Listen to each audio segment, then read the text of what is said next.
यहाँ पे हम लोग 15, 16, 17 और 18 देख रहे होंगे। ठीक है, तो चलिए स्टार्ट करते हैं यहाँ पे ग्रुप 15 से। इसमें सबसे पहले यहाँ पे कुछ इंपॉर्टेंट कंपाउंड है, इसको देख लेते हैं।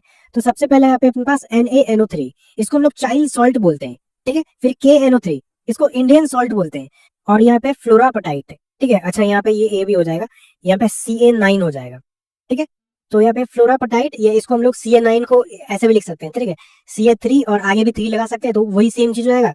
या फिर हम लोग CA9 भी लिख सकते हैं। तो CA9, PO4, 6 एंड CaF2, इसको हम लोग बोल सकते हैं फ्लोरापेटाइट। ठीक है, इसको हम लोग फ्लोरापेटाइट बोल सकते हैं। इसको अच्छे तरीके से रखना, काफी इंपॉर्टेंट था। अब देखो इसमें एनोमलस प्रॉपर्टीज ऑफ नाइट्रोजन देखना बहुत इंपॉर्टेंट होता है ना। हर एक ग्रुप के जो फर्स्ट एलिमेंट है, ठीक है, उसका यहाँ पे एनोमलस प्रॉपर्टी इंपॉर्टेंट है और सिलेबस में भी है। ठीक है, सो देखो एनोमलस प्रॉपर्टीज ऑफ नाइट्रोजन का बात करें तो नाइट्रोजन पी पाई यहाँ पे बॉन्डिंग शो करता है। ये डी पाई नहीं शो कर सकता है, क्योंकि नाइट्रोजन जो है सेकंड पीरियड से आता है और सेकंड डी नहीं होता है। ठीक है, डी जो है वो थर्ड से स्टार्ट होता है, थर्ड पीरियड से, है ना। तो नाइट्रोजन चाहिए पी पाई यहाँ पे शो करता है। और देखो nitrogen single bond nitrogen and phosphorus single bond phosphorus का अगर बॉन्ड स्ट्रेंथ देखा जाए तो इसका ही होता है। हालांकि होना क्या चाहिए था, जैसे ऊपर से नीचे हम लोग जाते हैं तो बॉन्ड लेंथ बढ़ता है, तो है ना, इसका बॉन्ड लेंथ भी ज्यादा होगा, बॉन्ड स्ट्रेंथ भी ज्यादा होगा। लेकिन होना क्या चाहिए था, इसका बॉन्ड स्ट्रेंथ कम होना चाहिए था, है ना, क्योंकि इसका बॉन्ड लेंथ ज्यादा है। लेकिन क्या हो रहा है यहाँ पे, इस पे क्या हो रहा है, इस पे यहाँ पे रिपल्शन ज्यादा हो रहा है। इसका लोन पेयर का हाई इंटर एटॉमिक रिपल्शन होगा, जिसके कारण से ये जो बॉन्ड है ये वीक हो गया, है ना। और फॉस्फोरस का बॉन्ड इसके कंपेरेटिव में स्ट्रॉन्ग हो गया, है ना। सो नाइट्रोजन से ज्यादा स्ट्रॉन्ग हो जाता है यहाँ पे फॉस्फोरस का सिंगल बॉन्ड, याद रखना।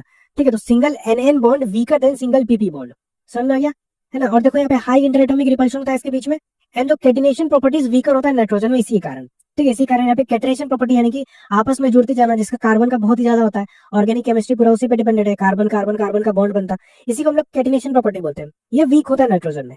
ठीक है, और देखो जैसा मैंने बताया कि नाइट्रोजन डी पाई, यहाँ पे देखो पी पाई डी पाई शो नहीं कर सकता, क्योंकि इसमें वैसे डी होगा ही नहीं, है ना। फॉस्फोरस और आर्सेनिक ये शो कर सकता है डी पाई डी पाई। ठीक है, अब देखो यहाँ पे जो फॉस्फोरस है यहाँ पे C2H5 थ्राइस और आर्सेनिक C6H5 थ्राइस, ये दोनों लिगैंड के जैसे यहाँ पे एक्ट कर सकता है, समझ आ गया। तो इसको अच्छे तरीके से रखना। चलिए नेक्स्ट हम लोग यहाँ पे फिजिकल प्रॉपर्टीज देख रहे हैं। तो देखो फिजिकल प्रॉपर्टीज में देखो सबसे पहला जो ऊपर से नीचे हम लोग जाते हैं, क्या क्या इसमें एलिमेंट आ जाते हैं, जैसे न्यूजीलैंड, पाकिस्तान, ऑस्ट्रेलिया, सब बिजी, यानी कि nitrogen, phosphorus, arsenic, antimony and bismuth. तो देखो ऊपर वाले जो है नाइट्रोजन एंड फॉस्फोरस, ये नॉन मेटल्स होते हैं। देन उसके बाद आर्सेनिक एंड एंटीमनी, ये मेटलॉइड्स होता है। और नीचे वाला जो बिस्मिथ है ये मेटल्स होता है। तो इससे क्या समझ में आया कि ऊपर से नीचे आ रहे हैं तो ऑब्वियसली मेटेलिक कैरेक्टर यहाँ पे इंक्रीज हो रहा है, और यहाँ पे एटॉमिक साइज भी इंक्रीज हो रहा है। अगर एटॉमिक साइज इंक्रीज हो रहा है तो यहाँ पे फिर जो आयोनाइजेशन एनर्जी है वो डिक्रीज हो रहा होगा। ठीक है, यहाँ पे देखो मेल्टिंग पॉइंट और बॉइलिंग पॉइंट इसका अच्छे तरीके से याद रखना। जो बॉइलिंग पॉइंट होता है वो जनरली टॉप टू बॉटम जो है वो इंक्रीज करता है।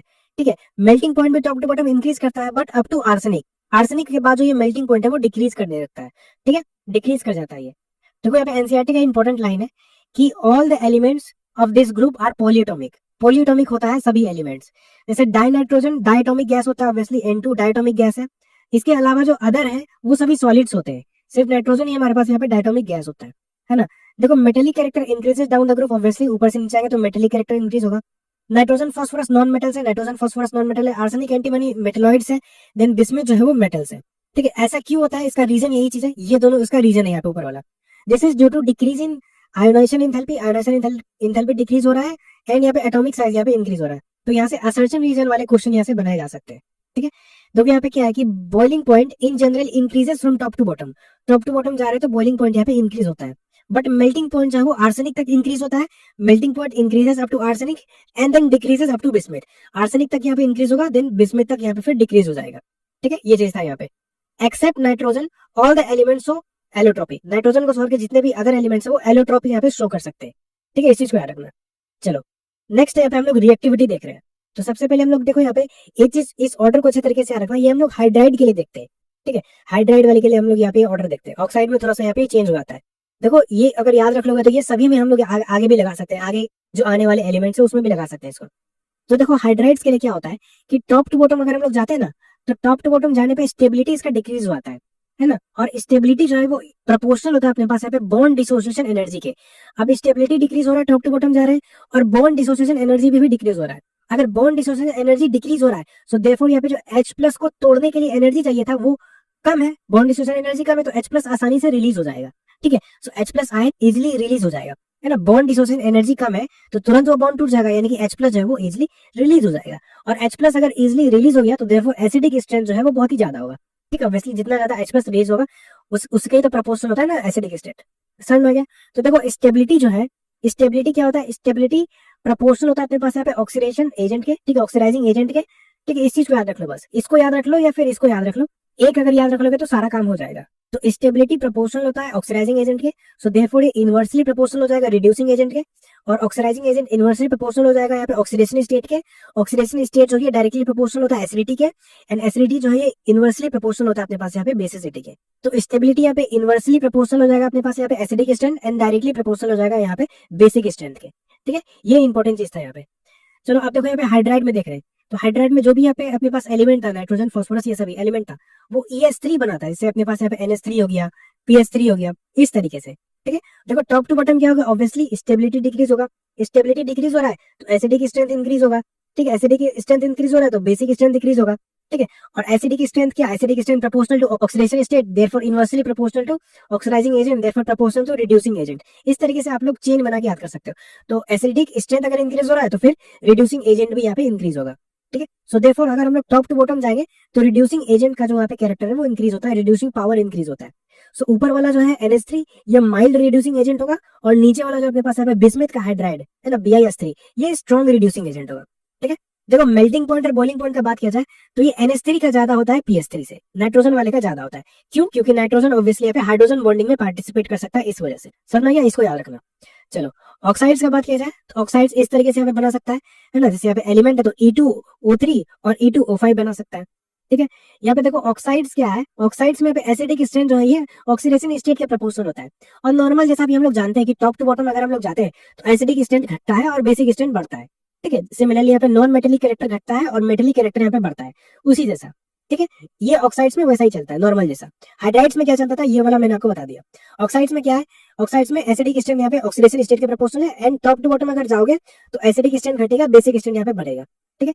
सो जैसे यहाँ पे देखो यहाँ पे वही E2O3 वाला हम लोग देख रहे हैं। सो नाइट्रोजन और फास्फोरस है ना ऊपर वाले हैं, आर्सेनिक और एंटीमनी बीच वाले हैं, फिर बिस्मिथ नीचे वाला है। सो जैसे जैसे नीचे जा रहे हैं तो बेसिक स्ट्रेंथ बढ़ रहा है। सो नाइट्रोजन का ऑक्साइड और फास्फोरस का ऑक्साइड जो है ये एसिडिक होगा, है ना। आर्सेनिक और एंटीमनी का ऑक्साइड एम्फोटेरिक होगा, और क्या, और बिस्मिथ का ऑक्साइड जो है यहाँ पे वो बेसिक होगा, ठीक है, इसको याद रखना। चलो हलाइड्स में अगर बात करें हम लोग, हलाइड्स में यहाँ पे देखो EX3 और EX5 जैसा बना सकता है, ठीक है। जैसे कि यहाँ पे PCl3 है ना और PCl5 इस तरीके से यहाँ पे बना सकता है। और अगर कोवेलेंट कैरेक्टर देखा जाए तो वो PX5 वाले का ज्यादा होगा। कैसे कोवेलेंट कैरेक्टर हम लोग कैसे देखते थे, इस 5 से, ये जो 5 है ये पोलराइजिंग पावर और कोवेलेंट कैरेक्टर बताता था, ठीक है। और ये 5 प्रोपोर्शनल होता है प्लस चार्ज पे, है ना, प्रोपोर्शनल होता है माइनस चार्ज पे, है ना, प्रोपोर्शनल होता है साइज ऑफ एनाइन के, और इनवर्सली प्रोपोर्शनल होता है साइज ऑफ कैटाइन के, ठीक है। इसको याद रखना। तो डायरेक्ट तो हमारा यहाँ से चार्ज से ही आ रहा है, इस पे ज्यादा चार्ज है तो इसका जो कोवेलेंट कैरेक्टर है वो ज्यादा होगा यहाँ पे, ठीक है। और ये जो है ऑब्वियसली पोलराइजिंग पावर बताता है, सो देयरफॉर इस वाले का यहाँ पे पोलराइजिंग पावर भी ज्यादा होगा +5 वाले का। चलो मेटल्स में अगर देखा जाए तो with metals they exist in -3, metals के साथ ये -3 स्टेट में एग्जिस्ट करते हैं, है ना। जैसे कि यहाँ पे देखो ये Ca3N2 यहाँ पे ये -3 में है, फिर Ca3P2 ये भी -3 में है, फिर Na3As -3 है, देखो आर्सेनिक वाला ये भी यहाँ पे -3 में है।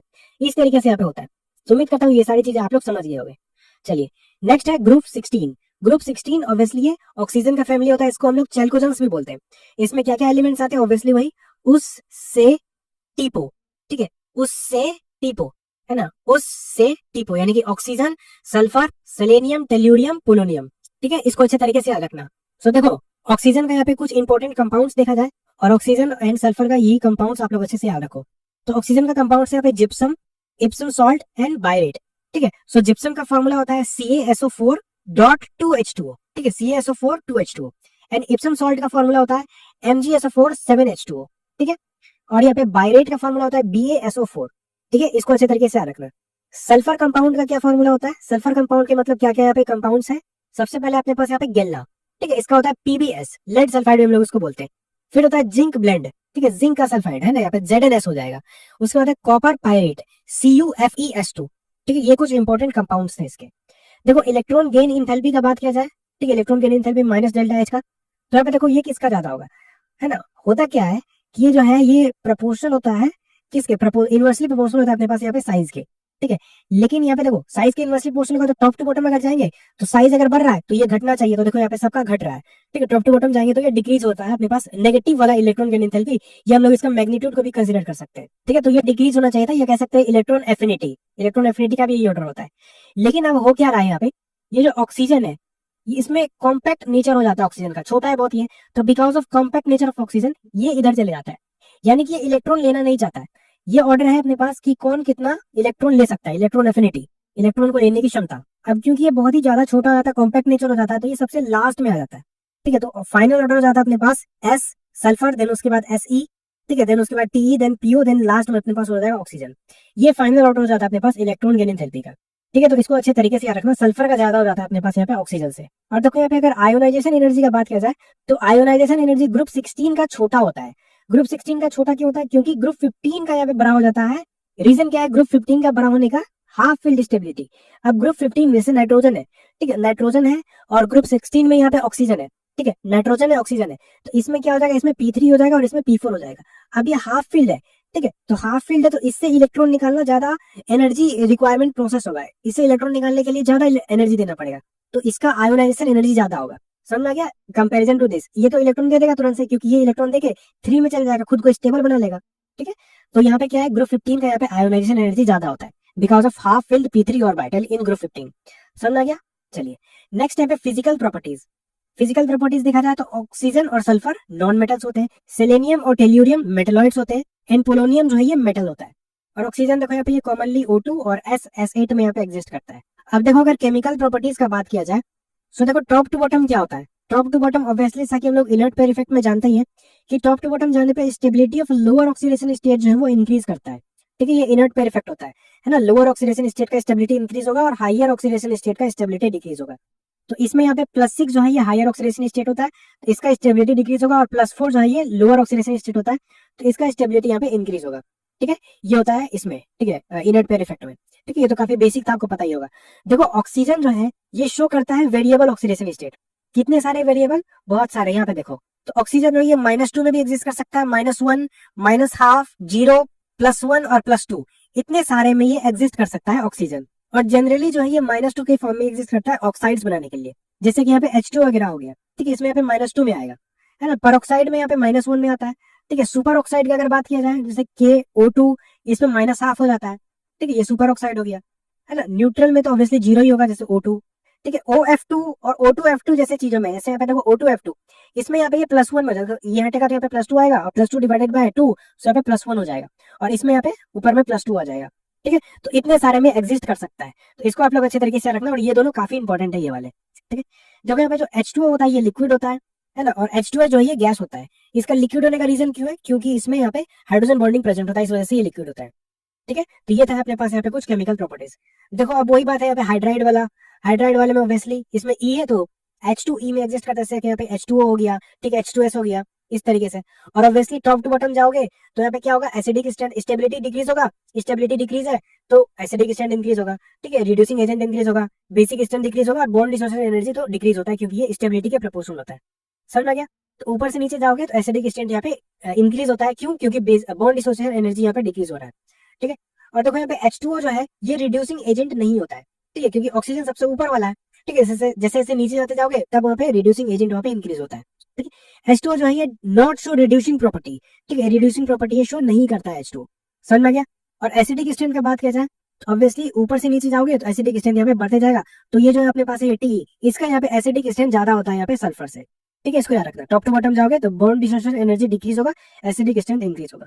समझ में आ गया। चलो ऑक्साइड्स का बात किया जाए, ऑक्साइड्स में यहाँ पे देखो ये EO2, ठीक है, EO3 इस तरीके से एग्जिस्ट करता है ना। और यहाँ पे एसिडिक होता है, एसिडिक ऑक्साइड्स बनाता है ये। जैसे यहाँ पे O3SO2 हो गया, ठीक है, यहाँ पे O पुट करोगे तो O3 ओजोन हो गया, फिर यहाँ पे S पुट करोगे तो SO2 हो गया। तो ये आपके गैसेस होते हैं O3SO2। और यहाँ पे अगर सेलेनियम का बात किया जाए तो इसका ऑक्साइड जो है सॉलिड होता है। समझ में आ गया। और ऑब्वियसली वही टॉप टू बॉटम जाओगे ऑक्साइड्स में तो एसिडिक स्ट्रेंथ डिक्रीज होता है, और रिड्यूसिंग एजेंट भी यहाँ पे फिर डिक्रीज हो जाएगा। समझ में आ गया। सो देखो सल्फर डाइऑक्साइड की अगर बात किया जाए तो सल्फर डाइऑक्साइड कहाँ पे आता है, तो सल्फर तो ऊपर आता है, और यहाँ पे टेल्यूरियम जो है यहाँ पे ये नीचे आता है। ठीक है, तो ये जो है ऊपर से नीचे आओगे तो रिड्यूसिंग एजेंट इसमें डिक्रीज हो रहा है ऑक्साइड्स वाले में, तो इसका रिड्यूसिंग एजेंट कम होगा, सो देयरफॉर ऑक्सीडाइजिंग एजेंट ज्यादा होगा, और इसका यहाँ पे रिड्यूसिंग एजेंट ज्यादा होगा। ठीक है, क्योंकि ये ऊपर वाला है। ठीक है। तो सल्फर वाला जो है ये रिड्यूसिंग एजेंट होता है सल्फर डाइऑक्साइड, और यहाँ पे टी वाला जो है यहाँ पे ऑक्सीडाइजिंग एजेंट होता है। समझ में गया? तो इसको याद रखना। देखो ओजोन का स्ट्रक्चर का बात किया जाए तो O3 होता है इसका स्ट्रक्चर, इसमें कोऑर्डिनेट बॉन्ड भी होता है इस तरफ से ये वाला। अगर यहाँ पे प्लस माइनस नहीं दिखाना है तो डायरेक्ट यहाँ पे कोऑर्डिनेट बॉन्ड दिखा दो। बाकी अगर दिखाना है तो 3 O बनाओ, इधर एक डबल बॉन्ड बनाओ, यहाँ पे एक बनाओ, इसमें प्लस और इसमें माइनस कर दो, काम खत्म। है ना? टोटल यहाँ पे 1 2 3 4 5 6 लोन पेयर यहाँ पे इसमें आते हैं। समझ आ गया? चलिए हाइलाइट्स का अगर बात किया जाए तो यहाँ पे देखो हाइलाइट्स में क्या, हाइलाइट्स में यहाँ पे EX3 EX4 EX2 जैसा हाइलाइट्स बनाता है। ठीक है। और हाइलाइट्स का स्टेबिलिटी जो है वो टॉप टू बॉटम यहाँ पे डिक्रीज करता है ना? जैसे सबसे ज्यादा हो जाएगा फ्लोराइड्स का और सबसे कम हो जाएगा यहाँ पे आयोडाइड्स का। और EF6 यानी कि फ्लोराइड वाला कोई भी यहाँ पे आता है, जैसे यहाँ पे सल्फर आ गया, ठीक है, तो SF6 कुछ भी के साथ यहाँ पे F, तो वो ओनली स्टेबल हाइलाइट होगा। सिर्फ फ्लोराइड वाला हाइलाइट ही जो है, देखो फ्लोराइड वाला हाइलाइट ही जो है यही स्टेबल होता है, यही सिर्फ ओनली स्टेबल हाइलाइट होगा फ्लोराइड वाला। ठीक है। और ये फ्लोराइड वाला हाइलाइट ये गैसेस होता है और ऑक्टाहेड्रल इन शेप होता है। और अगर यहाँ पे ये सल्फर यहाँ पे फ्लोराइड हो गया SF6 हो गया तो ये स्टेबल होता है, ये एबनॉर्मली स्टेबल हो जाता है फॉर स्टेरिक रीजन। इस चीज को याद रखना, ये काफी इंपॉर्टेंट पॉइंट हो जाता है। ठीक है। देखो जो मोनो हाइलाइट्स है वो डाइमराइज हो जाते हैं एंड देन डिस्प्रोपोर्शनेट हो जाते हैं। इस तरीके से यहाँ पे देखो ये डिस्प्रोपोर्शनेट हो गया। ठीक है। Se2Cl2 है, ये +1 पे था तो ये SeCl4 +4 और Se0। ठीक है। यहाँ पे देखो ये रिड्यूस हो गया और यहाँ पे ऑक्सीडाइज हो गया, ये डिस्प्रोपोर्शनेट हो गया। ठीक है, इसको याद रखना। चलिए नेक्स्ट देख रहे हैं हम लोग ग्रुप 17। ग्रुप 17 को ऑब्वियसली हम लोग हेलोजन्स नाम से जानते हैं। इसमें कुछ इंपॉर्टेंट कंपाउंड्स अगर देखा जाए तो सबसे पहला यहाँ पे फ्लोरोस्फर, इसका फॉर्मूला होता है CaF2। ठीक है, CaF2। देन है क्रायोलाइट, क्रायोलाइट का फॉर्मूला होता है Na3Al F6, ये एल्यूमिनियम का भी हो सकता है, तो Na3Al F6। ठीक है, Na3Al F6, तो ये अपने पास क्रायोलाइट का फॉर्मूला होता है। चलिए नेक्स्ट है फ्लोरापेटाइट, जैसा कि हमने देख ही लिया था ये फ्लोरापेटाइट। इसको हम लोग क्या लिखते थे, इसको हम लोग लिखते थे Ca9PO4 ट्वाइस डॉट CaF2। ठीक है, यहाँ पे CaF2 हो जाएगा। ठीक है, इस तरीके से हम लोग इसको लिखते थे। समझ आया? तो ये था अपने पास फ्लोरापेटाइट। चलिए नेक्स्ट अपने पास है कार्नालाइट। ठीक है, कार्नालाइट ऑब्वियसली डबल सॉल्ट होता है, इसका फॉर्मूला हो जाएगा KCl MgCl2 डॉट 6H2O। ठीक है, तो ये इंपॉर्टेंट फॉर्मूलाज थे, इंपॉर्टेंट कंपाउंड्स थे, इसको याद रखना। चलिए नेक्स्ट अगर इलेक्ट्रॉन गेन एंथैल्पी का बात किया जाए तो देखो क्या होता है, ये इलेक्ट्रॉन गेन एंथैल्पी सबसे ज्यादा क्लोरीन का हो जाता है ना? सबसे ज्यादा क्लोरीन का हो जाएगा, देन फिर fluorine, then bromine, then iodine का हो जाएगा। ठीक है, इसका यहाँ पे पूरे पीरियोडिक टेबल में हाईएस्ट इलेक्ट्रॉन गेन एंथैल्पी अगर बात किया जाए, हाईएस्ट इलेक्ट्रॉन एफिनिटी होता है। ठीक है, highest negative electron gain enthalpy हम लोग इसका मॉड करके भी डिनोट कर सकते हैं। ठीक है, इसका highest negative electron gain enthalpy होता है। ठीक है, और इसका देखो F2 जो है इसका कम क्यों जाता है, होना चाहिए था सबसे ज्यादा इसका, लेकिन इसका कम क्यों जाता है, because of smaller and compact size of fluorine. ठीक है, इस वजह से ये और इलेक्ट्रॉन को यहाँ पे ये नहीं ले सकता, तो इसका इलेक्ट्रॉन एफिनिटी घट जाता है। सबसे ज्यादा chlorine, then fluorine, then bromine, then iodine. समझ में आ गया? चलिए अगर बॉन्ड डिसोसिएशन एनर्जी का बात किया जाए तो इसमें भी यहाँ पे एक कैच है। इसमें देखो क्या होता है कि ऊपर से नीचे जो बॉन्ड लेंथ है वो इंक्रीज होता है, सो बॉन्ड डिसोसिएशन एनर्जी जो है वो डिक्रीज होना चाहिए था ऊपर से नीचे, है ना? Bond strength, bond dissociation energy decrease होना चाहिए था। लेकिन क्या होता है, लेकिन यहाँ पे क्या होता है कि जो फ्लोरीन है इसका यहाँ पे सबसे ज्यादा होना चाहिए था, लेकिन ये कम हो जाता है due two electron electron repulsion, और ये इसके बीच में आता है, यानी कि ब्रोमीन और आयोडीन के बीच में आता है। तो बॉन्ड डिसोसिएशन एनर्जी सबसे ज्यादा हो जाएगा अपने पास यहाँ पे ClCl का, देन ब्रोमीन का, देन फ्लोरीन का, देन आयोडीन का। ठीक है, फ्लोरीन का कम क्यों है, due to large electron electron repulsion. ठीक है, इस वजह से। और बॉन्ड लेंथ क्या है, ऊपर से नीचे तक तो ये बढ़ेगा ही बॉन्ड लेंथ। ठीक है, इसको अच्छे तरीके से याद रखना। समझ में गया? चलिए नेक्स्ट हम लोग यहाँ पे इसके फिजिकल प्रॉपर्टीज देख रहे हैं ग्रुप 17 का। देखो ऑल हेलोजन जो है, जितने भी हेलोजन है वो कलर्ड होते हैं because they absorb radiation in visible region, visible region में वो रेडिएशन को एब्जॉर्ब करते हैं, इस वजह से। ठीक है, देखो अगर कलर का बात किया जाए तो फ्लोरीन गैस है, क्लोरीन गैस है, ब्रोमीन लिक्विड होता है और आयोडीन जो है वो सॉलिड होता है। तो फ्लोरीन जो है येलो कलर है ना, ये वाटर के साथ रिएक्ट करता है, फ्लोरीन येलो कलर देता है, क्लोरीन जो है ये ग्रीन येलो कलर देता है। ठीक है, ब्रोमीन और आयोडीन, देखो फ्लोरीन और क्लोरीन जो है वाटर के साथ रिएक्ट करता है। ठीक है, ब्रोमीन और आयोडीन जो है sparingly react with water, sparingly react करेगा with water, but react with organic solvent के साथ ही अच्छा खासा रिएक्ट कर लेगा। ठीक है, फ्लोरीन क्लोरीन गैस है, ये फ्लोरीन येलो कलर और क्लोरीन ग्रीन येलो कलर देता है, ब्रोमीन जो है ऑब्वियसली रेड कलर देगा, रेड ब्राउन कलर देता है। ठीक है, और आयोडीन जो है वॉयलेट कलर देता है। चलिए नेक्स्ट है यहाँ पे फ्लोरीन जो है वो स्ट्रॉन्गर ऑक्सीडाइजिंग एजेंट होता है क्लोरीन से। ठीक है, fluorine is more stronger oxidizing agent than chlorine, although दोनों ही यहाँ पे ऑक्सीडाइजिंग एजेंट है, बट फ्लोरीन ज्यादा स्ट्रॉन्गर होता है। बिकॉज रीजन है bond dissociation energy of fluorine जो है वो कम होता है। ठीक है, बॉन्ड डिसोसिएशन एनर्जी जो है वो फ्लोरीन का कम होता है due two electron electron repulsion. ठीक है, एक तो ये रीजन हो गया, दूसरा है hydration enthalpy of fluoride ion जो है ना, फ्लोरीन माइनस आयन का जो हाइड्रेशन एंथैल्पी है वो ज्यादा होता है। ठीक है, तो बॉन्ड डिसोसिएशन एनर्जी कम है और हाइड्रेशन एंथैल्पी ज्यादा, इसी वजह से जो फ्लोरीन है वो स्ट्रॉन्गर ऑक्सीडाइजिंग एजेंट होता है देन क्लोरीन। समझ में आ गया?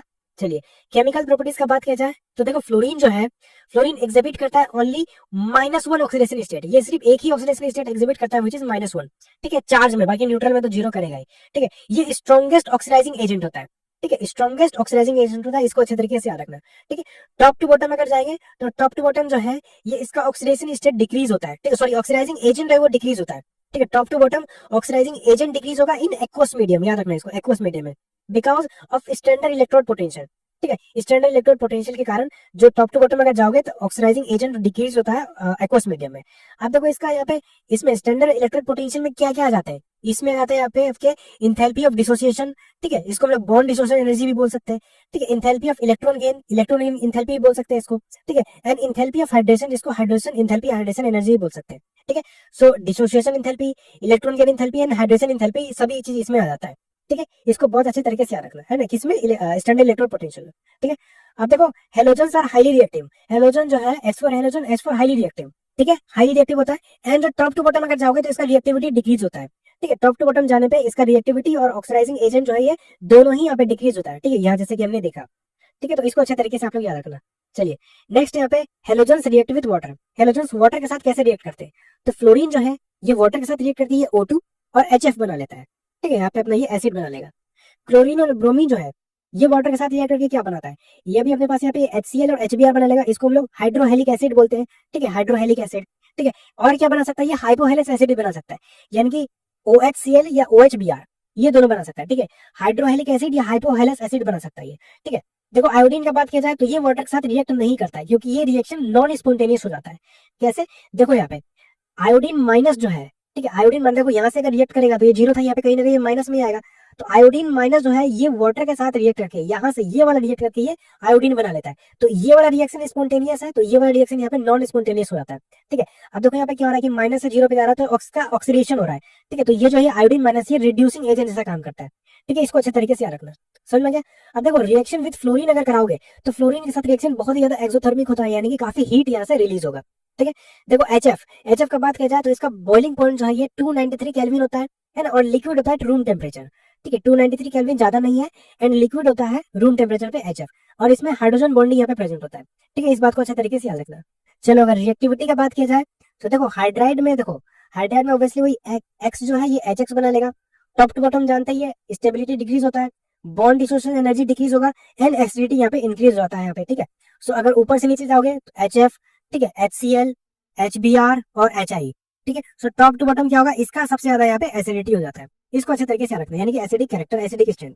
ऑक्साइड्स का बात किया जाए तो देखो फ्लोरीन जो है ये OF2 और O2F2 बना सकता है, ऐसा कि हमने देखा, और ये OF2 वाला जो है यही सिर्फ यहाँ पे थर्मल स्टेबल होता है, ठीक है, थर्मली यहाँ पे OF2 वाला स्टेबल होता है, और ये दोनों जो है यहाँ पे ये स्ट्रॉन्ग फ्लोरिनेटिंग एजेंट जैसा यहाँ पे काम करते हैं, ठीक है। जैसे कि यहाँ पे देखो पीयू के साथ अगर ये आ गया O2F2 तो ये इसको PuF6 में कन्वर्ट कर देगा, और ये जो है ये हम लोग यूज कर सकते हैं न्यूक्लियर फ्यूल में, ठीक है, इसको याद रखना।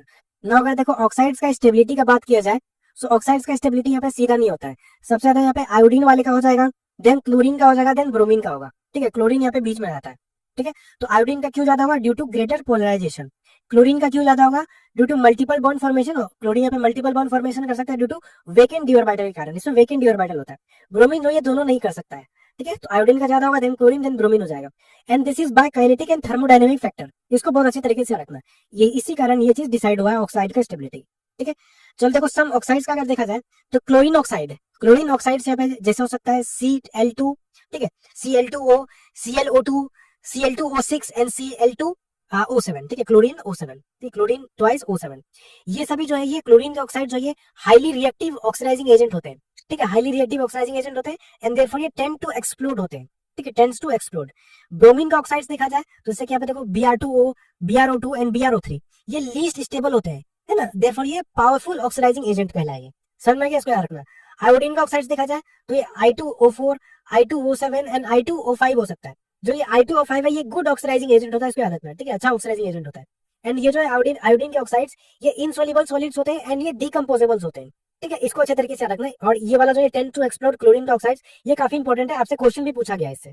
चलिए नेक्स्ट यहाँ पे देखो मेटल्स में अगर देखा, जैसे हमने यहाँ पे देखा ऑक्साइड का, अब हम लोग देख रहे हैं मेटल में, तो मेटल में देखो यहाँ पे टॉप टू बॉटम अगर जाओगे तो आयोनिक कैरेक्टर यहाँ पे डिक्रीज होता है, ऑब्वियसली टॉप टू बॉटम जाओगे तो आयोनिक कैरेक्टर यहाँ पे डिक्रीज होगा मेटल वाले का, है ना। देयरफॉर यहाँ पे सबसे ज्यादा हो जाएगा इस फ्लोराइड का, ठीक है, फ्लोरीन वाले का, ठीक है, metal fluoride, then metal chloride, then metal bromide, then metal iodide, ठीक है। देखो higher oxidation state of halide जो है वो मोर कोवेलेंट होते हैं, ठीक है। ऑब्वियसली हाइयर ऑक्सीडेशन स्टेट जो है वो मोर कोवेलेंट होगा, क्योंकि कोवेलेंट कैरेक्टर जो है प्रोपोर्शनल होता है चार्ज के, ठीक है। जैसे कि यहाँ पे SnCl4, ठीक है, SnCl4 पे +4 आएगा और Cl2 पे +2 आएगा, तो ये वाला जो ये मोर कोवेलेंट होता है, इसको याद रखना, ठीक है।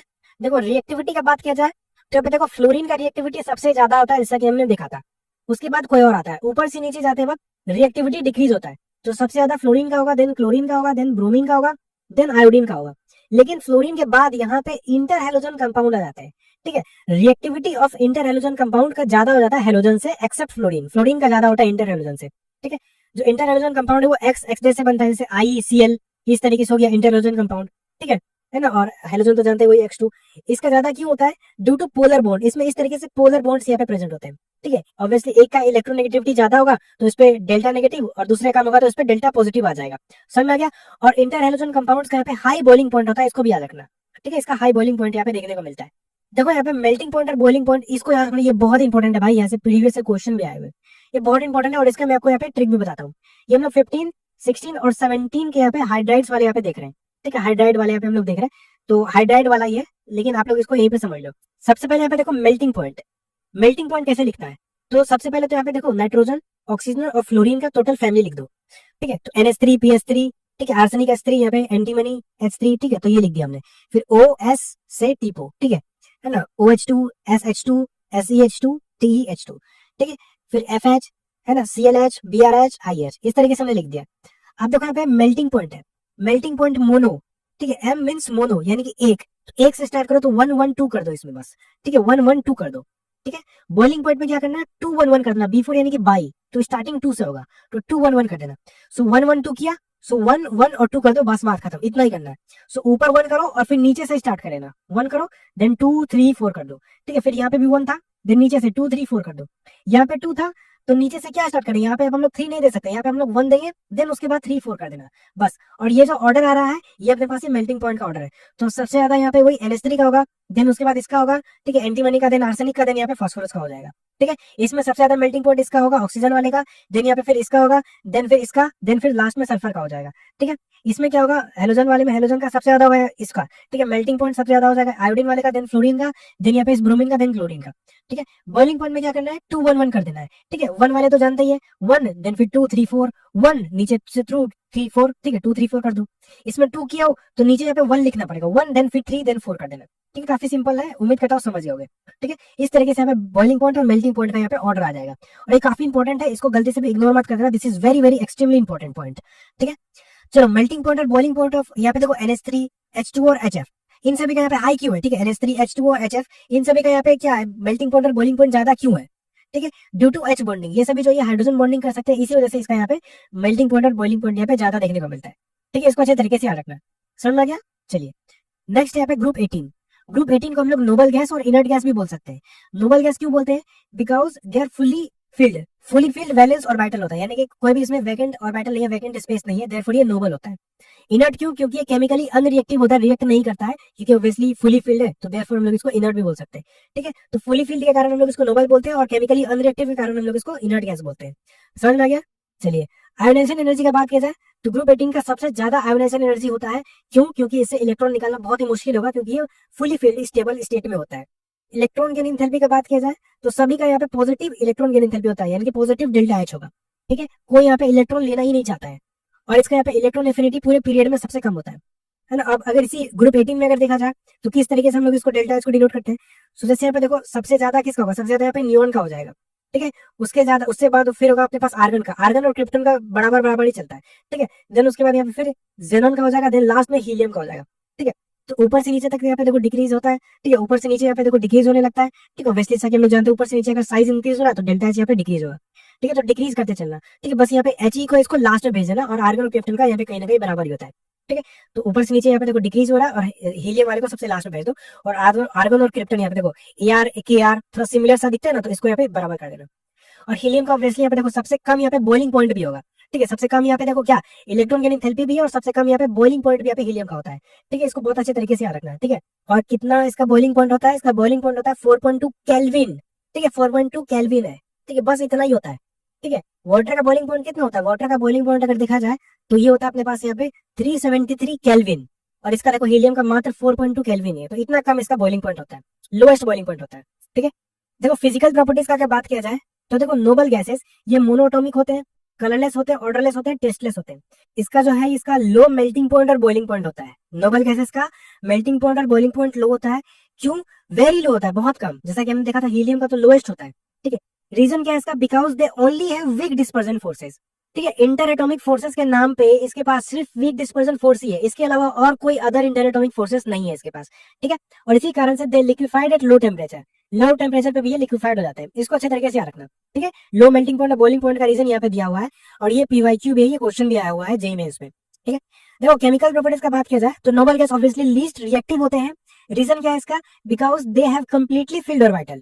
ठीक है। लीस्ट रिएक्टिव होने का रीजन ये है कि इसके पास कंप्लीटली फिल्ड ऑर्बिटल होते हैं, हाई आयोनाइजेशन एनर्जी होता है एंड पॉजिटिव डेल्टा एच होता है। ठीक है। ये रीजन है इसका लीस्ट रिएक्टिव होने का।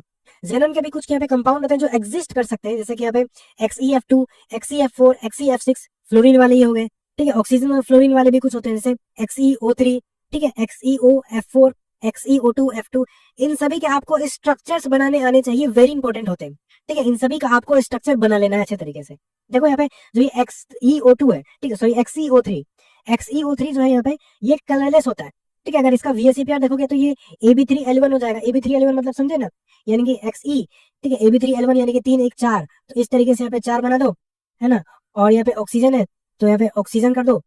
ठीक है। और एक जगह यहाँ पे लोन पेयर आ जाएगा। ठीक है। इस तरीके से यहाँ पे लोन पेयर आ जाएगा। ये इसको इस तरीके से बना सकते हो, ऊपर यहाँ पे लोन पेयर है, यहाँ पे double one O double one O double one O, इस तरीके से यहाँ पे पिरामिडल शेप का बन गया। ठीक है। यहाँ पे पिरामिडल का शेप यहाँ पे बन जाता है। ठीक है। XeO3 जो है इसका VSEPR बना लोगे तो ये AB3L1 हो जाएगा। कलरलेस होता है, ये एक्सप्लोसिव सॉलिड होता है and has a pyramidal molecular structure obviously. ठीक है। XeOF4 का देखा जाए तो ये कलरलेस वोलेटाइल लिक्विड होता है, और इसका यहाँ पे अगर इसका अगर स्ट्रक्चर बनाओगे तो ये स्क्वायर पिरामिडल शेप का आ जाएगा। ठीक है। स्क्वायर पिरामिडल शेप का आ जाएगा, ध्यान देना, स्क्वायर पिरामिडल है, स्क्वायर बाई पिरामिडल नहीं है। ठीक है। यानी कि कुछ इस तरीके का यहाँ पे ये शेप का आ जाएगा। ठीक है। ये वाला XeOF4 समझ में आ गया? तो इन दोनों को अच्छे तरीके से याद रखो। चलो नेक्स्ट यहाँ पे यूजेस अगर देखा जाए तो देखो हीलियम का क्या यूजेस है।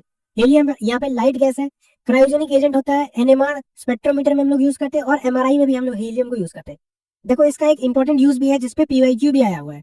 ठीक है। इसका यूज है कि ये it is used as diluent for oxygen in diving apparatus. जो डाइवर्स होते हैं, जो डाइव करते हैं पानी में, ठीक है, ऑक्सीजन के साथ इसको यहाँ पे डाइल्यूएंट से इस्तेमाल कर सकते हैं। ठीक है। डाइविंग एपरेटस में, because helium has very low solubility in blood या ऑक्सीजन। ठीक है। क्योंकि ये ऑक्सीजन में घुलता नहीं है, लो सोलिबिलिटी होता है, इसी वजह से।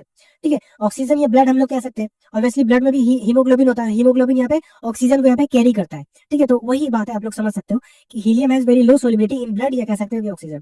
ठीक है। इस वजह से समझ में आ गया? चलो देखो यहाँ पे नियोन का नियोन डिस्चार्ज ट्यूब है। डिस्चार्ज ट्यूब है, फ्लोरेसेंट बल्ब में हम लोग इसका इस्तेमाल कर सकते हैं, और ग्रीन हाउसेस में भी। समझ में आ गया? आर्गन मेटलर्जिकल प्रोसेस में इस्तेमाल करते हैं for alloys and metals making करने के लिए, and it is inert at high temperature. High temperature पे भी जो आर्गन है इनर्ट रहता है। ठीक है। तो ये यूजेस था, उम्मीद करता हूँ आप लोग को ये ग्रुप 18 में समझ में आ गया होगा। चलिए अब हम लोग यहाँ पे कुछ इंपॉर्टेंट नेम रिएक्शन देख रहे हैं। सबसे पहले यहाँ पे हेबर्स प्रोसेस। हेबर्स प्रोसेस में अमोनिया का सिंथेसिस होता है। इसमें यहाँ पे एक N2 प्लस 3H2 से बनता है हमारे पास 2NH3, तो ये अमोनिया बनता है। ठीक है। इसमें हम लोग कैटलिस्ट यहाँ पे आयरन लेते हैं, और टेम्परेचर यहाँ पे हम लोग अराउंड 773 केल्विन के आसपास लेते हैं। ठीक है। 773 केल्विन, और प्रेशर यहाँ पे हम लोग 200 से 250 लेते हैं। ठीक है। 723 टू 773 केल्विन हम लोग यहाँ पे टेम्परेचर लेते हैं। ठीक है। और कैटलिस्ट क्या होता है? कैटलिस्ट यहाँ पे आयरन होता है। समझ में गया? चलिए ओस्टवाल्ड प्रोसेस का बात किया जाए तो नाइट्रिक एसिड प्रोडक्शन के लिए इस्तेमाल होता है। नाइट्रिक एसिड क्या होता है? नाइट्रिक एसिड का फॉर्मूला होता है HNO3। ठीक है। ये नाइट्रिक एसिड होता है, समझ में आ गया? और HNO2 ये नाइट्रस एसिड होता है। ठीक है। एक वाले से एक ऑक्सीजन हटाओगे ना तो ये क्या बन जाएगा? ये अस बन जाता है। ठीक है। एक में क्या होता है? 3 है, और एक ऑक्सीजन हटाओगे तो ये अस बन जाएगा। तो देखो इसका फॉर्मेशन कैसे होता है। सबसे पहले हम लोग यहाँ पे अमोनिया लिए, ठीक है, NH3 में यहाँ पे हम लोग O2 डाल दिए। ठीक है। तो और यहाँ पे हम लोग कैटलिस्ट लेते हैं, इसको हम लोग गॉस कैटलिस्ट बोलते हैं, जैसे कि यहाँ पे प्लेटिनम और रोडियम हम लोग यहाँ पे ले सकते हैं 500 केल्विन पे 9 बार प्रेशर पे। ठीक है। 9 बार प्रेशर पे हम लोग लेंगे तो यहाँ पे 4NO बन जाएगा। ठीक है। मोनोऑक्साइड, नाइट्रोजन मोनोऑक्साइड 4NO बन जाएगा, प्लस 6H2 बन जाएगा। ठीक है। फिर यहाँ पे जो NO है इसको हम लोग फिर ऑक्सीजन के साथ रिएक्ट करेंगे एयर में, तो यहाँ पे ये बन जाएगा अपने पास NO2। ठीक है। यानी कि नाइट्रोजन डाइऑक्साइड बन जाएगा। नाइट्रोजन डाइऑक्साइड को फिर 3 मॉलिक्यूल ऑफ नाइट्रोजन डाइऑक्साइड को वाटर के साथ रिएक्ट करेंगे तो 2 मॉलिक्यूल ऑफ यहाँ पे HNO3 यानी कि नाइट्रिक एसिड दे देगा विथ नाइट्रोजन मोनोऑक्साइड। समझ में आ गया? फिर से इस्तेमाल करके हम लोग इसको ये बना सकते हैं इस प्रोसेस से। समझ में आ गया? तो ये था इस तरीके से ओस्टवाल प्रोसेस में नाइट्रिक एसिड का प्रोडक्शन। समझ में आ गया? चलिए नेक्स्ट है कॉन्टैक्ट प्रोसेस। इसमें हम लोग सल्फ्यूरिक एसिड का यहाँ पे प्रोडक्शन करते हैं। तो सबसे पहले यहाँ पे सल्फर या ऑक्सीजन है, इन दोनों को मिलाएंगे तो फिर यहाँ पे SO2 बन जाएगा। ठीक है, उसके बाद SO2 2SO2 को फिर से ऑक्सीजन के साथ रिएक्ट करवाएंगे इन द प्रेजेंस ऑफ V2O5। ठीक है, V2O5 यहाँ पे कैटलिस्ट के साथ रिएक्ट करेगा। ठीक है, 122 ATM प्रेशर में एंड 673 टू 723 केल्विन में। ठीक है, ये टेम्परेचर हो गया। ठीक है, तो यहाँ पे जो SO2 और O2 जो यहाँ पे 2SO3 दे देगा। ठीक है, फिर ये जो SO3 है इसको हम लोग H2SO4, अब बोलोगे कि यहाँ पे H2SO4 तो बनाना था तो हम लोग पहले कहाँ से डाल दिए, तो ये हम लोग पहले भी डालते हैं। तो एक मोलिक्यूल हम लोग H2SO4 का इस्तेमाल करते हैं जिससे हमारा 2 मोलिक्यूल ऑफ H2SO4 बनता है, तो नेट हमें एक प्रॉफिट होता है। ठीक है, तो वापस से हम लोग फिर उसका इस्तेमाल कर सकते हैं। ठीक है, तो हम लोग यहाँ पे रिएक्शन के टाइम पे भी एक लेना ही पड़ेगा उसको बनाने के लिए, एक लेंगे तो यहाँ पे हमारा 2 बन जाएगा। ठीक है, तो एक का हमें इवेंचुअली प्रॉफिट होना ही है। समझ में ये कहानी था इसमें। तो SO3 के साथ हम लोग H2SO4 लेते हैं सल्फ्यूरिक एसिड, तो यहाँ पे हमारा हीलियम बन जाता है, यानी कि H2SO7 बन जाएगा। ठीक है, हीलियम बन जाएगा। ठीक है, फिर इसके साथ अगर हम लोग वाटर के साथ रिएक्ट करेंगे तो यहाँ पे हमारे पास 2 मॉलिक्यूल ऑफ H2SO4 बन जाएगा। समझ में गया? इसको बहुत अच्छे तरीके से याद रखना। चलिए नेक्स्ट यहाँ पे डेकन्स प्रोसेस। इसमें क्लोरीन प्रोडक्शन करते हैं हम लोग HCl से। तो 4HCl में हम लोग O2 डालेंगे तो in the presence of CuCl2 at 723 kelvin, तो यहाँ पे हमारा क्लोरीन बन जाएगा 2 मॉलिक्यूल। ठीक है, 2 मॉलिक्यूल ऑफ क्लोरीन बन जाएगा और H2O बन जाएगा। ठीक है, तो ये कुछ इंपॉर्टेंट नेम रिएक्शन थे पी ब्लॉक क्लास 12 में, इसको अच्छे तरीके से याद रखना। ठीक है, चलिए अब हम लोग देख रहे हैं यहाँ पे कुछ important oxy acid. Oxy acid को भी अच्छे तरीके से समझ लो। ठीक है, देखो यहाँ पे कुछ नेम आते हैं जैसे कि यहाँ पे पर इक एसिड, अस, हाइपोअस, ये क्या होता है? सो देखो यहाँ पे इक जो है, इक को यहाँ पे मान के चलना स्टैंडर्ड वाला, इससे ऊपर जाओगे तो ऑक्सीडेशन स्टेट बढ़ता है और इससे नीचे आओगे तो ऑक्सीडेशन स्टेट यहाँ पे घटता है। तो ऊपर से नीचे आओगे तो ऑक्सीडेशन स्टेट यहाँ पे घटता है। ठीक है, जैसे कि यहाँ पे अगर इक में क्या होता है, बेसिकली यहाँ पे एक ऑक्सीजन यहाँ से निकालते चलना। ठीक है, बेसिकली यहाँ पे क्या करना, जैसे नीचे आओगे तो ऑक्सीजन यहाँ पे रिमूव करते चलना। ठीक है, यही कहानी होता है यहाँ पे। ठीक है, एक एक ऑक्सीजन यहाँ पे रिमूव करते चलना तो काम हो जाएगा। देखो यहाँ पे और एक होता है मेटा एसिड, पायरो एसिड और ऑर्थो एसिड। ऑर्थो एसिड तो सेम है जो यहाँ पे नाम है, जैसे कि यहाँ पे सल्फ्यूरिक एसिड और ऑर्थो सल्फ्यूरिक एसिड दोनों एक ही चीज को बोलते हैं। ठीक है, मेटा एसिड क्या होता है, एसिड में से बस H2O निकाल दो, एक एसिड में से H2O निकाल दो तो यहाँ पे मेटा एसिड बन जाएगा। और पायरो एसिड यानी कि 2 एसिड में से जो भी एसिड है उसको यहाँ पे 2 से मल्टीप्लाई कर दो, जो भी फॉर्मूला बने उसमें से एक H2O निकाल दो तो अपने पास यहाँ पे पायरो एसिड बन जाएगा। काफी सिंपल है, तो आप लोग समझ गए। देखो यहाँ पे सबसे पहले हम लोग फॉस्फोरस का देख रहे हैं। तो देखो सबसे पहले फॉस्फोरिक एसिड, देखो जितने भी इक एसिड वाले हैं उसका बस फॉर्मूला आप लोग को याद रख लेना, बाकी सब कुछ आप लोग आसानी से निकाल सकते हो। तो फॉस्फोरिक एसिड का फॉर्मूला होता है H3PO4 और सल्फ्यूरिक एसिड का फॉर्मूला होता है H2SO4। बस आपको इतना ही याद रखना है, ज्यादा याद नहीं रखना है। ठीक है, फॉस्फोरिक एसिड का फॉर्मूला होगा H3PO4। तो इसका स्ट्रक्चर कैसे बनाओगे, तो सबसे पहले P ले लो और एक डबल बॉन्ड O पहले से बना दो। तो अपने पास यहाँ पे 3 ऑक्सीजन बचे, तो 3 ऑक्सीजन यहाँ पे बना दो इस तरीके से। ठीक है, और यहाँ पे 3 हाइड्रोजन है तो 3 हाइड्रोजन यहाँ पे इस तरीके से लगा दो, बन गया अपने पास इसका स्ट्रक्चर। अब देखो फॉस्फोरस एसिड कैसे बनाओगे, तो फॉस्फोरस एसिड यहाँ से एक ऑक्सीजन हटा दो तो यहाँ पे बच गया 3, बन गया फॉस्फोरस एसिड। अब देखो इसमें भी वही करना है, P है, P लिखो, ए ऑक्सीजन यहाँ पे डबल बॉन्ड लगा दो, बचा कितना, 2 बचेगा ऑक्सीजन, तो 2 ऑक्सीजन यहाँ पे लिख दो, फिर 3 हाइड्रोजन बचा तो 1 2 यहाँ पे लगाओ और तीसरा यहाँ पे इस तरीके से लगा दो, ये बन गया फॉस्फोरस एसिड का स्ट्रक्चर। हाइपर फॉस्फोरस एसिड कैसे बनाओगे, एक और हटा दो यहाँ से तो 2 बच गया यहाँ पे। ठीक है, तो P लिखो, एक डबल बॉन्ड यहाँ पे बना दो, एक ऑक्सीजन बचेगा तो एक यहाँ लग दो और यहाँ पे 3 हाइड्रोजन है तो 1 2 और इस तरीके से 3 बना दो। ठीक है, देखो हाइपर फॉस्फोरस एसिड जो है इसको हम लोग फॉस्फेनिक एसिड भी बोलते हैं, याद रखना, फॉस्फेनिक एसिड भी हम लोग इसको बोलते हैं। ठीक है, और यहाँ पे फॉस्फोरस एसिड या कह सकते हैं कि ऑर्थो फॉस्फोरस एसिड, इसको हम लोग फॉस्फोनिक एसिड बोलते हैं। ठीक है, इसको अच्छे तरीके से याद रखना, फॉस्फोनिक एसिड एंड फॉस्फेनिक एसिड। अब देखो अगर मेटा वाले का बात किया जाए तो देखो यहाँ पे फॉस्फोरिक एसिड में मेटा देखना है, तो मेटा फॉस्फोरिक एसिड किसको बोलते हैं, तो फॉस्फोरिक एसिड में से एक को माइनस कर दोगे तो मेटा बन जाएगा, एक H2O को। तो फॉस्फोरिक एसिड अपने पास हो गया H3PO4, इसमें से एक H2O माइनस कर देंगे तो यहाँ से क्या बचेगा, 3 H है, इसमें से 2 माइनस कर देंगे तो 1 H बचेगा, P था तो P रह जाएगा। ठीक है, 4 ऑक्सीजन में से एक ऑक्सीजन माइनस करोगे तो यहाँ पे 3 बच जाएगा। ठीक है, तो ये बन गया अपने पास यहाँ पे मेटा फॉस्फोरिक एसिड। ठीक है, अब यहाँ पे N लिख दोगे तो ये इसका पॉलीमर बन जाएगा। ठीक है, यानी कि पॉली मेटा फॉस्फोरिक एसिड इस तरीके से हो जाता है। ठीक है, चलो पायरोफॉस्फोरिक एसिड का अगर बात किया जाए तो सबसे पहली बात यहाँ पे फॉस्फोरिक एसिड है, तो इसको यहाँ से 2 से मल्टीप्लाई कर दो, तो ये रहा फॉस्फोरिक एसिड, 2 से मल्टीप्लाई कर दो और एक वाटर निकाल लो। तो फॉस्फोरिक एसिड को 2 से मल्टीप्लाई करेंगे तो यहाँ पे देखो 3 हाइड्रोजन है तो यहाँ पे 6 हो जाएगा। ठीक है, एक फॉस्फोरस है 2 हो जाएगा। ठीक है, 4 हाइड्रोजन है तो 8, सॉरी 4 ऑक्सीजन है तो 8 ऑक्सीजन हो जाएगा। अब इसमें से एक H2 को रिमूव कर दो, तो 6 में से 2 रिमूव करेंगे तो 4 बचेगा, P2 तो P2 ही रह जाएगा और 8 में से 1 रिमूव करेंगे तो 7 बचेगा। तो ये बन गया अपने पास यहाँ पे pyrophosphoric acid which is H। ठीक है, H4P2O7।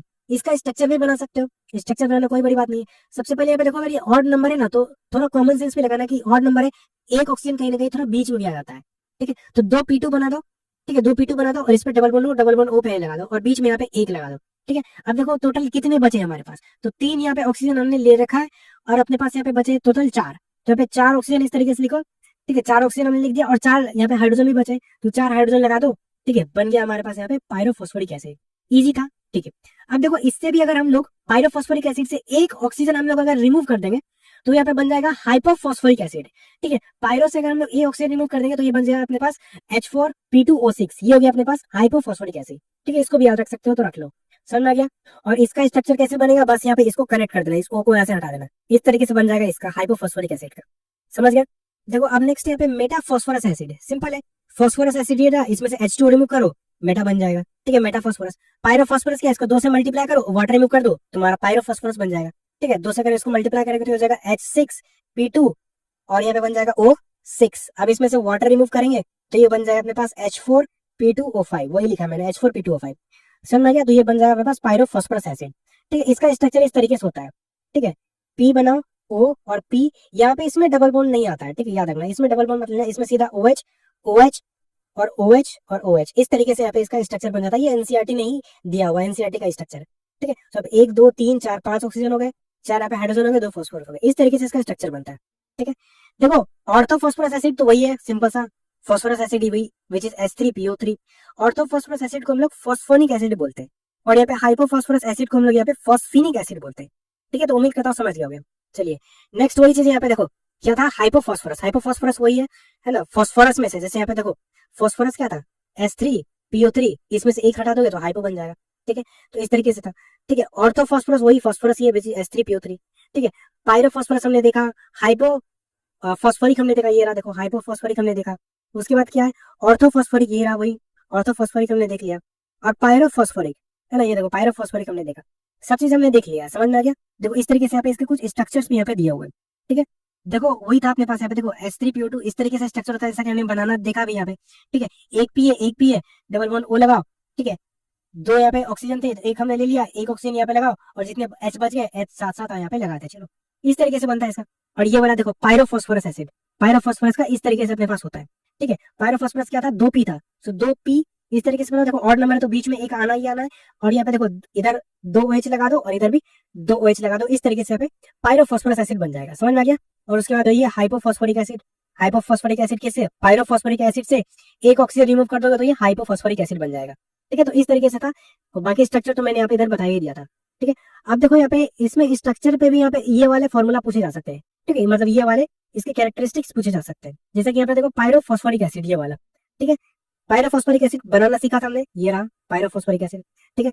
अब देखो इसमें क्या क्या पूछा जा सकता है, इसमें पूछा जा सकता है कि POH बॉन्ड कितने, तो यहाँ पे देखो 1 2 3 और 4, 4 POH बॉन्ड है, ठीक है। और यहाँ पे कितना 1 और 2, 2 P double bond O bond है, ठीक है। और यहाँ पे एक जो है यहाँ पे POP यहाँ पे इस तरीके से बॉन्डिंग है।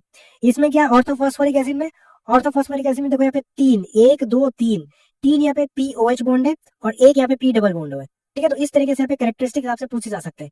यहाँ पे देखो पायरोफॉस्फोरस एसिड, तो यहाँ पे देखो पायरोफॉस्फोरस एसिड में एक POP बॉन्ड है और यहाँ पे 4 यहाँ पे POH बॉन्ड है, इस तरीके से समझ में आ गया। और यहाँ पे देखो इसमें हाइपोफॉस्फोरस एसिड, यानी जिसको हम लोग फॉस्फेनिक एसिड बोल सकते हैं, ठीक है। इसमें यहाँ पे देखो एक यहाँ पे POH बॉन्ड है एक, ठीक है। 2 यहाँ पे PH बॉन्ड है, ठीक है, 2 PH बॉन्ड है और यहाँ पे एक यहाँ पे P double bond O bond है, समझ में आ गया।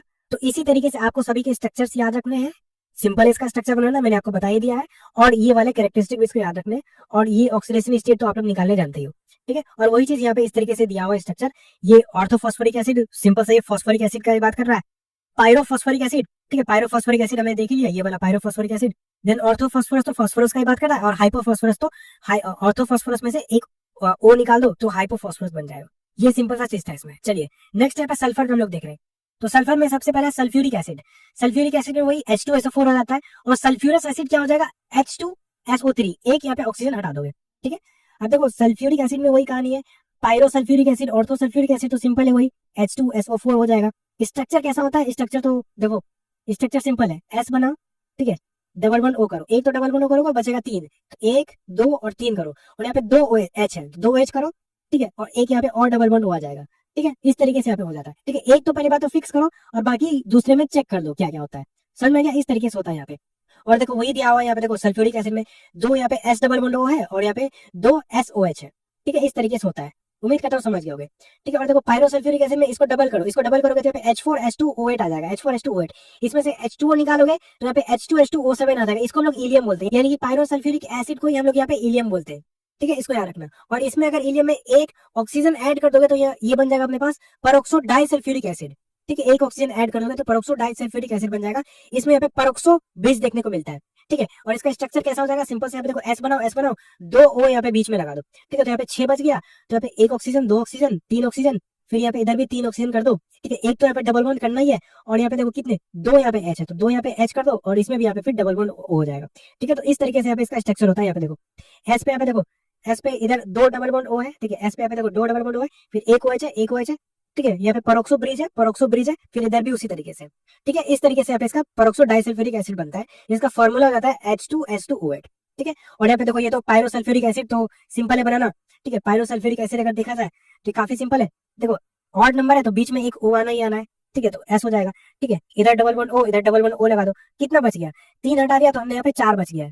ठीक है, तो यहाँ पे 1 2 3 और 4 कर दो, और 2 एच है तो एच एच इधर कर दो, तो इसमें भी यहाँ पे डबल बॉन्ड ओ आ जाएगा। ठीक है, तो इस तरीके से अपने पास बन जाएगा यहाँ पे पायरोसल्फ्यूरिक एसिड। तो उम्मीद करता हूँ आप लोग को ये सारी चीजें समझ में आ गई होगी। ठीक है, और देखो यहाँ पे वही है सल्फ्यूरस एसिड, तो मैंने आपको बता दिया, बस यहाँ से एक ऑक्सीजन हटा दो। ठीक है, तो इसी तरीके से होता है। और यहाँ पे देखो क्या है, देखो ये S8 और S6 का स्ट्रक्चर याद रखना। ठीक है, S8 और S6 यहाँ पे सल्फर का ही होता है, और एसिड का यहाँ पे देखो स्ट्रक्चर जो ये क्राउन शेप का हो जाता है इस तरीके से। ठीक है, मुकुट शेप का क्राउन शेप का एसिड का स्ट्रक्चर हो जाता है, और S6 का स्ट्रक्चर जो ये चेयर शेप का हो जाता है। ठीक है, इस तरीके से चेयर शेप का। ठीक है, तो इसको अच्छे तरीके से याद रखना। समझ में आ गया? चलिए नेक्स्ट यहाँ पे क्लोरीन का। क्लोरीन में क्या है, वही सिंपल सी चीज है ना, हाइपोक्लोरस, क्लोरस, क्लोरिक और परक्लोरिक। एक याद रख लो, एक मैं आपको बोलता हूँ, ये आपको हाइपोक्लोरस याद रख लो।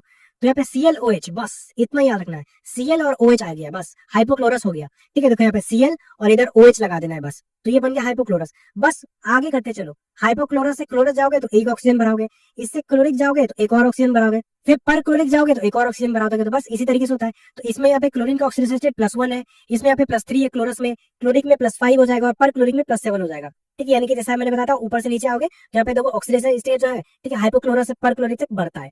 ठीक है, इस तरीके से होता है। और स्ट्रक्चर तो काफी सिंपल है, यहाँ पे Cl के साथ OH लगा दो, यहाँ पे Cl के साथ इधर OH है, और यहाँ पे डबल बॉन्ड है इस तरीके से। अच्छा देखो, इसको इस तरीके से भी लिख सकते हैं, विच इज HClO2। ठीक है, तो अगर ये भी लिखा हो तो समझ आना कि वही क्लोरस एसिड है। ठीक है, HClO2, इसको देखो HClO2 लिख सकते हैं, है ना। इसको यहाँ पे क्या लिख सकते हैं, इसको HClO लिख सकते हैं। ठीक है, इसको क्या लिख सकते हैं, इसको यहाँ पे देखो HClO3 लिख सकते हैं, है ना। इसको लिख सकते हैं HClO4। ठीक है, तो इस तरीके से भी यहाँ पे आपको लिखा हुआ देखने को मिल सकता है। ठीक है, यहाँ पे देखो क्लोरिक एसिड है, इस तरीके से क्लोरिक एसिड है, तो यहाँ पे 2 ऑक्सीजन है इधर वाले में, तो 2 ऑक्सीजन इधर बना दो, और इधर OH लगा दो, सिंपल सा। यहाँ पे 3 ऑक्सीजन है, इसमें 3 ऑक्सीजन है, यहाँ पे OH लगा दो। सिंपल सा चीज था, मुझे लगता है आप लोग ये चीज समझ गए। ठीक है, हाइपोक्लोरस एसिड, क्लोरस, क्लोरिक और परक्लोरिक। ठीक है, तो ये चीज था आपका यहाँ पे, है ना, ऑक्सी एसिड में। उम्मीद करता हूँ आप लोग ये सारी चीजें समझ में आ गई होगी। ठीक है, all set, thank you so much guys, thank you. ये पी ब्लॉक क्लास 12 का चैप्टर ये पे एंड होता है। मुझे उम्मीद है आप लोग को ये चैप्टर समझ में आ गया होगा। आपको अगर कोई भी डाउट है तो आप मुझसे कमेंट में पूछ सकते हैं। ठीक है, मैं मिलता हूं आप लोगों को नेक्स्ट वीडियो में। Thank you so much.